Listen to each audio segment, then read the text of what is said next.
ọpẹ́ mi kò ì tó, ọpẹ́ mi kò ì tó, ọpẹ́ tí mo dá kò tí ì tó nǹkan kan, ọpẹ́ ńláńlá ni mo mú wá, ọpẹ́ mi kò ì tó. Bí mo ti ń sin Olúwa kò tí ì pọ̀ jù, Ọlọ́run alààyè lèmi ó máa sìn títí ayé, èmi ó sọ̀rọ̀ ògo rẹ̀ láàrin àwọn kèfèrí, èmi ó sì máa fi ìbùkún fún Olúwa ọba títí ayé o.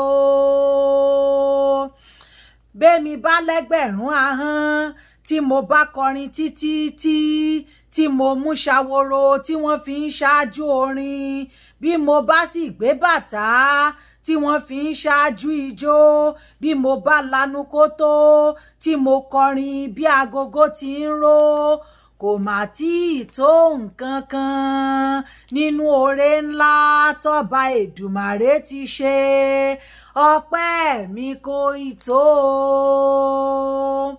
Ìgbàlà rẹ lèmi ó fi hàn fún gbogbo aráyé, èmi ó sì jẹ́rìí sí ìṣeun ìfẹ́ rẹ, torí tí ó tóbi ó sì pọ̀ nínú àánú, ìfẹ́ rẹ sí mi ó pọ̀ jọjọ, ọpẹ́ mi kò ì tó.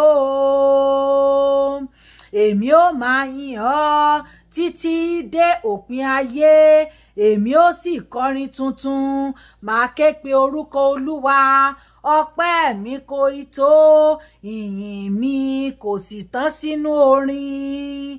Bí mo bá lẹ́gbẹ̀rún ahọ́n kò tó láti yìn ọ́ Elédùmarè ọba, ọpẹ́ mi kò ì tó.